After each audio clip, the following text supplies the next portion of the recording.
Ads లేకుండా latest episode చూడండి. అతే మీరు లేవండి. వదిలే వదిలే వదిలే, నేను వస్తాను. నేను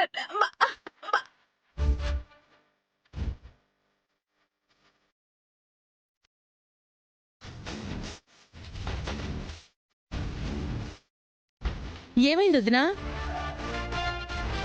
కింద పడ్డావేంటి అత్తయ్య? ఇదిగో ఈ అబ్బాయి కింద పడేశాడు. నా తల పొప్పి కట్టిందిరా అమ్మా. ఎందుకు అభి? అమ్మా అది కాఫీ తీసుకోవడానికి పైకి లేస్తుంటే అత్తయ్య తలకి నా తల ఢీ కొట్టుకుందమ్మా. పైకి లేచావా? కావాలనే పొట్టెల్లా నా తల ఢీ కొట్టావు. అమ్మా ఎందుకు రాభి నేనంటే నీకు అంత కోపం? నేనేం చేశాను అమ్మా? వదినా, నీ మీద కోపం ఎందుకుంటుంది? ఏదో పొరపాటున జరుగుంటుంది. Don't worry.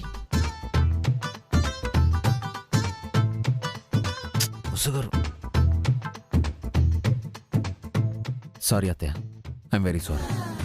పర్వాలేదులే అభి.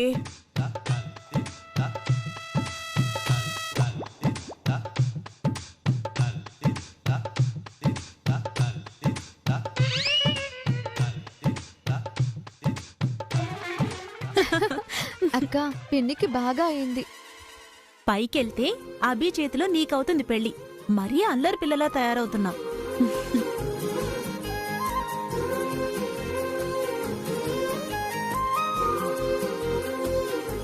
హారికకి ఏం కాలేదంటన్నయ్య. బేబీ సేఫ్ అంట, చాలా స్ట్రాంగ్ అంట కూడా.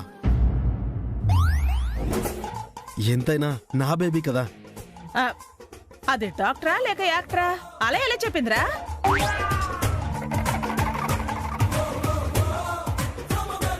దాని డాక్టరే ఆంటీ, అందుకే నిజం చెప్పింది. గ్రీన్ టీ ప్లాన్ కూడా ఫెయిల్ అయిపోయింది. నెక్స్ట్ టైం మంచి ప్లాన్ వేయాలి. అవునన్నయ్య, నా బేబీలా స్ట్రాంగ్ ప్లాన్ వేయాలి. ఈసారి నన్ను కూడా ఇన్వాల్వ్ చేయండి, లేదంటే నాన్ సింక్ వచ్చి నాన్ సెన్స్ అవుతుంది. అవునే, ఈసారి మనం నలుగురం కలిసి ప్లాన్ చేద్దాం. కాశ్మీర్ వెళ్దాం. అమ్మో ఇప్పుడు అక్కడ చాలా చలిగా ఉంటున్నాను. జైపూర్కి వెళ్దాం, రాజస్థాన్. అక్కడ ఎండగా ఉంటుంది కీర్తి. కన్యాకుమారి వెళ్దాం. Yeah sure sure. Yeah try to handle the situation.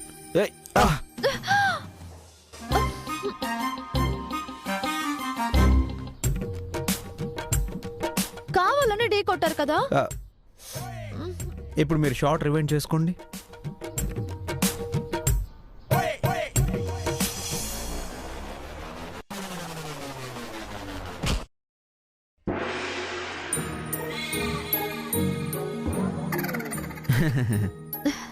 అప్పుడు నాది తప్పు, ఇప్పుడు మీది తప్పు. చెల్లుకు చెల్లు, మీకు ఇంకా కొమ్ములు రా. ఓకే,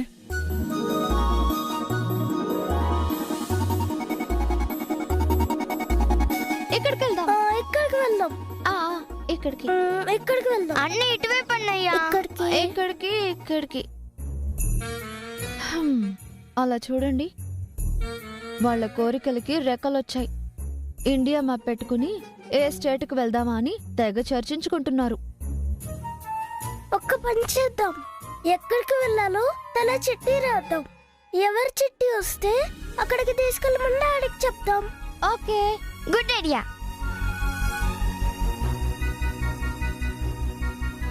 నేనేదో లోకల్ ట్రిప్ ప్లాన్ చేస్తే వీళ్ళేంటండి ఇండియా ట్రిప్ ప్లాన్ చేస్తున్నారు? నిద్రపోతున్న వాళ్ళని లేపితే ఇలాగే ఉంటుంది. వసు గారు, స్మాల్ రిక్వెస్ట్, వాళ్ళని కాస్త కన్విన్స్ చేసి చెప్పండి. సారీ, మీ మధ్య నేను ఇంటర్ఫియర్ అవ్వను. మీరు తలుచుకోండి. అంటే డాడీ, మనం పిక్నిక్ కి ఎక్కడికి వెళ్ళాలో మేమే చిట్టీలలో రాసాం. ఓ యా, ఓకే. దీంట్లో ఒక చిట్టి సెలెక్ట్ చేయండి. మనం ఆ చిట్టీలో ఉన్న ఊరికి వెళ్దాం.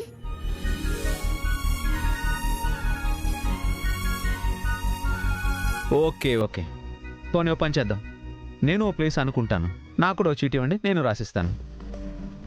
అయితే మీరు కూడా తీయండి డాడీ.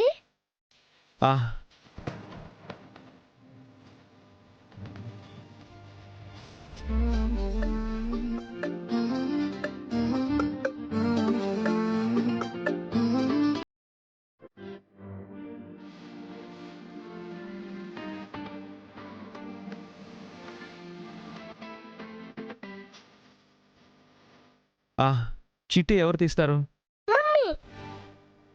ఓకే ఉసుగారు, ఒక స్మాల్ రిక్వెస్ట్, నా చిట్టి వచ్చేలా చూడరా ప్లీజ్. నాకేం తెలీదు, ఏ చిట్టి వస్తే అదే తీస్తాను.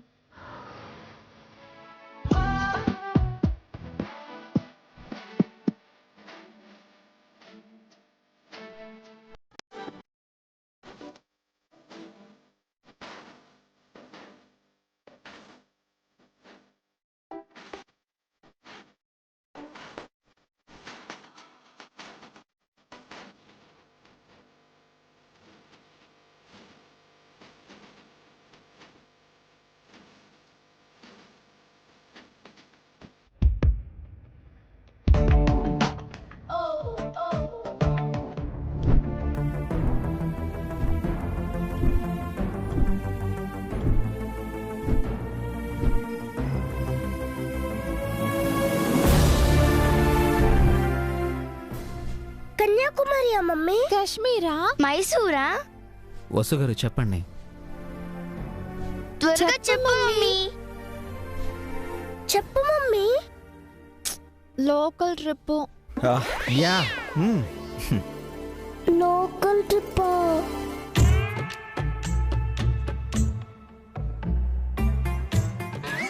లోకల్ ట్రిప్ అంటే ఇక్కడే ఒక మంచి ప్లేస్కి వెళ్తాం. ఓ డాడీ, ఇక్కడవన్నీ చూసినవి కదా. బయట సిటీకి వెళ్ళడానికి నాకు అంత టైం లేదమ్మా, కానీ డెఫినెట్లీ సమ్మర్ హాలిడేస్లో వెళ్దాం, ఓకేనా? ఓకే డాడీ, మీరు ఎలా అంటే అలా. సిటీలో మంచి ప్లేస్ కి తీసుకెళ్ళాలి డాడీ. ఆఫ్ కోర్స్, డెఫినెట్గా తీసుకెళ్తాను, మిమ్మల్ని డిసప్పాయింట్ చేయను, ఓకే?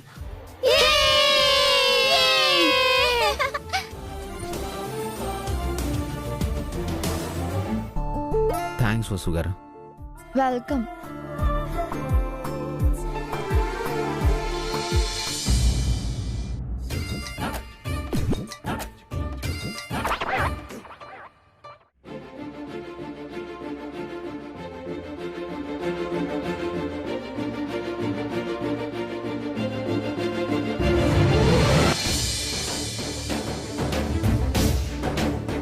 అన్నయ్య, అన్నయ్య, అన్నయ్య, వదినా, అన్నయ్య వచ్చాడు. ఏమండి?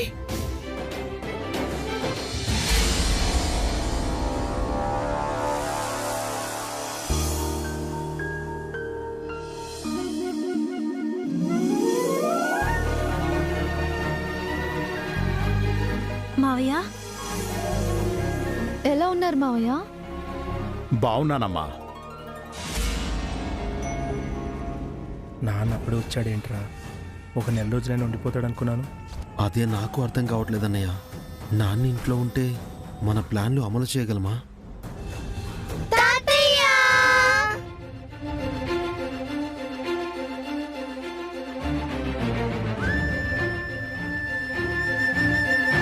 ఎలా ఉన్నారు? ఫైన్ తాతయ్య. అభి, అభి, మీ నాన్న కాదు కాదు, మీ పెదనాన్న వచ్చాడు చూడు.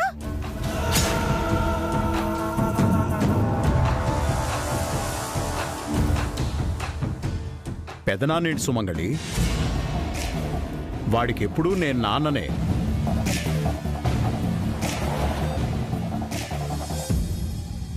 నానా,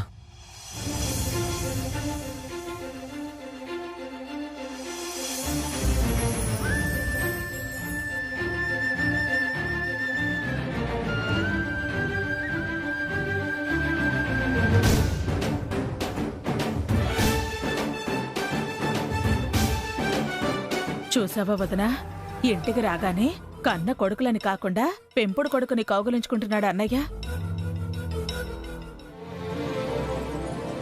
వచ్చినందుకు చాలా థ్యాంక్స్ నాన్న.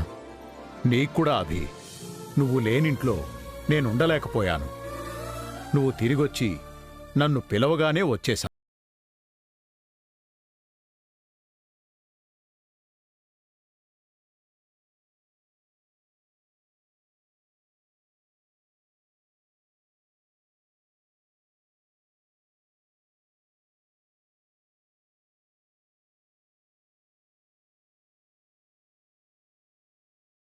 నువ్వు పిలిస్తే రాని అన్నయ్య, అభి పిలిస్తే వచ్చాడు. ఆ, మీరు మళ్ళీ తిరిగి వచ్చినందుకు చాలా సంతోషంగా ఉంది మావయ్య. ఆ, అవును నాన్న, మీరు ఇంట్లో లేకపోతే ఏదోలా ఉంది. మీరు లేకపోతే మేం దిక్కులేని వాళ్ళం అవుతాం నాన్న. నేను లేకపోతే కాదురా, అభి లేకపోతే మీరు దిక్కులేని వాళ్ళవుతారు.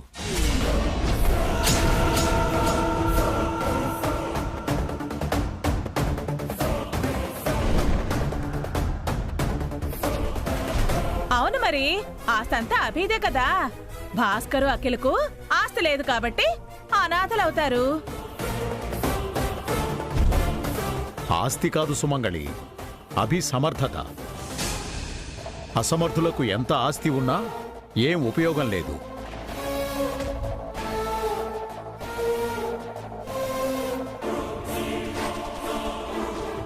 అభి స్థానంలో భాస్కరున్నా అఖిలున్నా ఈ ఆస్తి నిలబడేది కాదు. తన చేతగానితనంతో భాస్కర్, అనుభవలేమితో అఖిల్ ఈ ఆస్తినంతా ఎప్పుడో హారతి కర్పూరం చేసుండేవారు.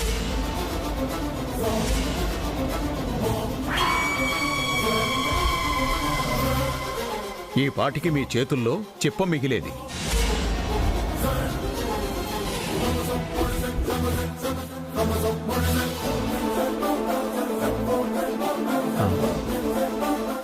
అదేం లేదు నాన్న. అన్నయ్య తమ్ముడు కూడా సమర్థులే, తెలివైన వాళ్ళే. వాళ్ల సమర్థత ఏంటో, వాళ్ల తెలివితేటలేంటో నాకు తెలీదా అభి? నువ్వు కాబట్టి ఇన్నాళ్ళు ఈ ఇంటిని, మన సంస్థని, ఆస్తుల్ని కాపాడుకుంటూ వచ్చావు.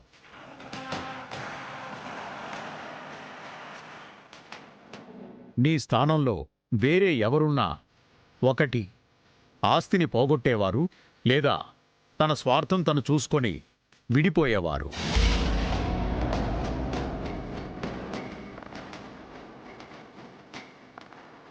ఎవరికేమివ్వాలో ఆ దేవుడికి బాగా తెలుసు.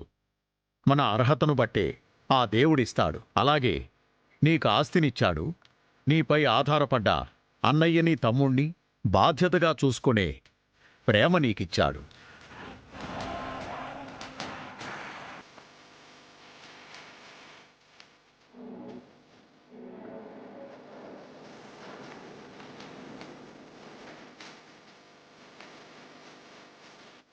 ఇది మన కుటుంబం నాన్న, మనమంతా ఒక్కటే. ఆస్తి, తెలివి, సమర్థత అంటూ నన్ను మీ నుంచి వేరు చేయకండి. ఇంకెప్పుడు మన కుటుంబం విడిపోకూడదు. విన్నారు కదరా, కొడుకంటే వీడు. మీరు స్వార్థంగా ఆలోచించినా వీడు మిమ్మల్ని ప్రేమిస్తున్నాడే తప్ప ద్వేషం పెంచుకోలేదు.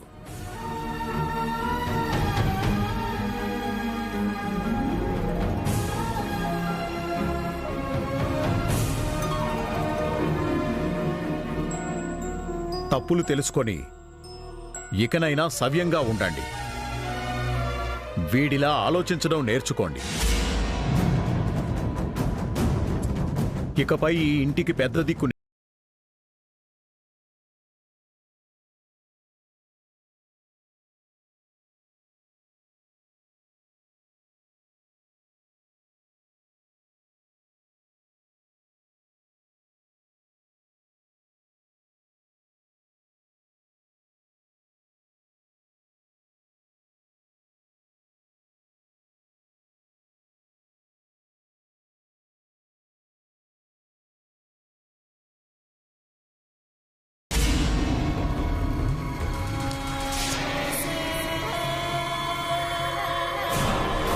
వీళ్ళకి బాగా మండుతున్నట్టుంది. ఆ అగ్గిపై కాస్త ఆచ్యం పోస్తాను.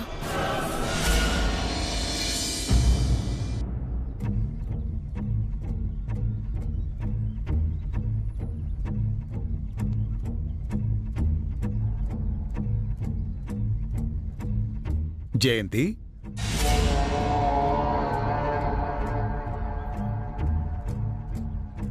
నేను తిరిగొచ్చినందుకు కోపంగా ఉన్నావా? లేకపోతే నా మాటలు నీకు నచ్చలేదా? చెప్ప పెట్టకుండా వెళ్ళిపోయారు. సరే, కోపం తగ్గాక తిరిగి వస్తారులే అనుకున్నాను. వచ్చాక మీరు చేసిన పనేంటి? నేను వెళ్ళుండకపోతే అభి ఈ ఇంటికి తిరిగొచ్చుండేవాడే కాదు. మీరు వెళ్ళిపోయినందుకు అభి తిరిగి రాలేదండి. భాస్కర్, అఖిల్ వెళ్ళి క్షమాపణ చెప్పి బ్రతిమాలి తీసుకొచ్చారు. వాళ్ళు ఎలా పిలుచుకొచ్చినా అభి తిరిగొచ్చినందుకు ఆనందంగా ఉంది. అభి తిరిగి రావడం నాకు ఆనందంగానే ఉందండి. అభి అంటే మీకు ప్రేమ ఉండొచ్చు, అంత మాత్రాన మన పిల్లల్ని మీరు చులకం చేసి మాట్లాడితే ఎలా? మన పిల్లల సరే, అభి కూడా మన పిల్లాడే. ముగ్గురు పిల్లల్లో ఒకరిని పొగిడి ఇంకొకరిని అవమానించటం ఏమైనా బావుందా? వాళ్ల మనసు ఎంత నొచ్చుకుని ఉంటుంది. వాళ్ళేం పరాయి వాళ్ళు కాదు కదా జయంతి, అన్నదమ్ములే కదా. వాళ్ళేం చిన్నపిల్లలు కాదండి. ఒక వయసొచ్చింది, ఆ వయసుకు తగ్గ పరువు, గౌరవం ఉంటాయి. తండ్రి అయ్యుండి మీరే వాణ్ణి కించపరిస్తే ఎలా? అలా గట్టిగా చెప్తే అయినా వాళ్ళు బాగుపడతారని చెప్పాను. తండ్రిగా వాళ్ల బాగోగులు చూడటం నా బాధ్యత కదా. ఒప్పుకుంటానండి. భాస్కర్ అమ్మాయికుడు, అఖిలు అనుభవం లేనివాడు. వాళ్ళు ఎలాంటి వాళ్లైనా డబ్బులేందే ఏ పని చెయ్యలేరు. డబ్బులుంటే సరిపోదు, తెలివితేటలు కూడా కావాలి. డబ్బుంటే అన్నీ వస్తాయండి. అసలేంటి నీ ఉద్దేశం? సూటిగా చెప్పు. అభికి ఆస్తుంది, అఖిల్ భాస్కర్కి లేదు. అయితే వాళ్ళని చిన్నప్పటినుంచి ముగ్గురిని సమానంగా పెంచాం. ఇప్పుడు ఆస్తిని కూడా ముగ్గురికి సమానంగా పంచాలి.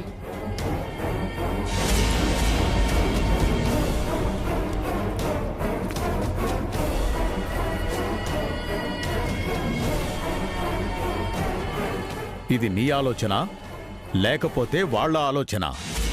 ముందు మీ ఆలోచన ఏంటో చెప్పండి. ప్రశ్నకు ప్రశ్న సమాధానం కాదు జయంతి. ఆస్తి కోసమే అభిని ఇంటికి తీసుకొచ్చారా?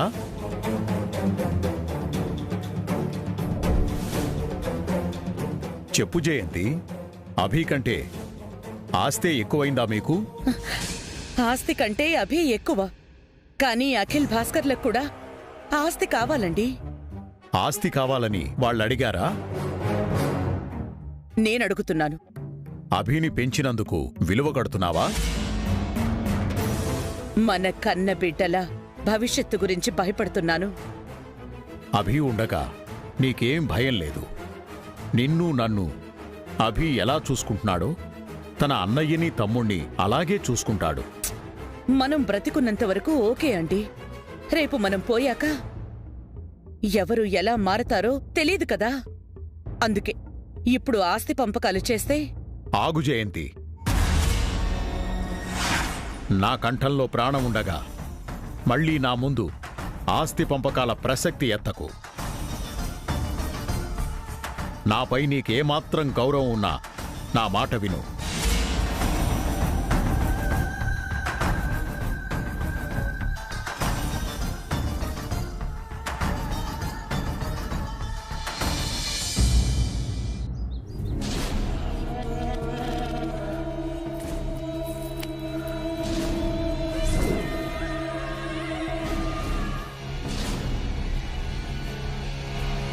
అభి లేకపోతే మీరు దిక్కులేని వాళ్ళవుతారు.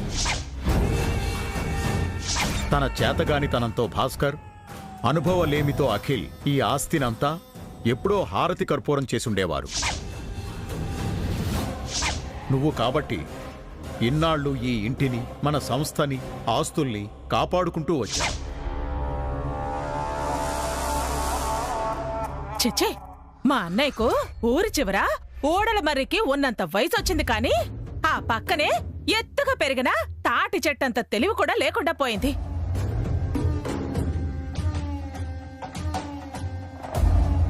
ఎదిగిన పిల్లల్ని పట్టుకుని ఎలా పడితే అలా మాట్లాడి అవమానిస్తాడా?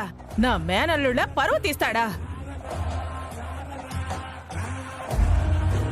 వాళ్ళకంటే ఈవిడే ఎక్కువ ఫీల్ అవుతున్నట్టుంది. ఇది నిజమా లేక నటనా? నా తల కొట్టేసినట్టయింది. దానికి తోడు ఆ వసు ఎంతలా పగలబడి నవ్విందో. వసు అక్క నవ్విందా? నేను చూడలేదాంటీ. మీరెవరు చూడలేదే, నేను మాత్రమే చూశాను. ఆ అభిగాడికైతే గర్వం పూరిలాగా పొంగిపోయింది. ఈ ఇంట్లో తను మాత్రమే మగధీరుడు అన్నట్టు అహంకారంతో చూశాడు. తనకేమైనా దివ్య దృష్టుందా? మాకెవ్వరికీ కనిపించనివన్నీ తనకి కనిపించాయంటోంది. సర్లే, వసు నవ్వినా అభి గర్వపడినా ఆసంతా వాళ్ళది. మీరు మాత్రం ఏం చేస్తారు? సిగ్గు ఎగ్గు లేకుండా వాళ్ళు మోచేతి నీళ్లు తాగుతున్న వాళ్ళు. అత్తయ్య,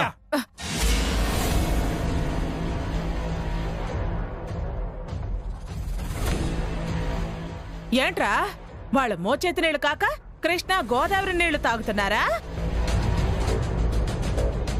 వాడు విదిలించిన ఎంగిలి మెతుకులే కదా మీరు తింటున్నారు. మాకింకా అంత కర్మ పట్టలేదు. మేమేం అడుక్కు తినే వాళ్ళం కాదు. ఆ రోజు రావటానికి ఎంతో కాలం పట్టదురా.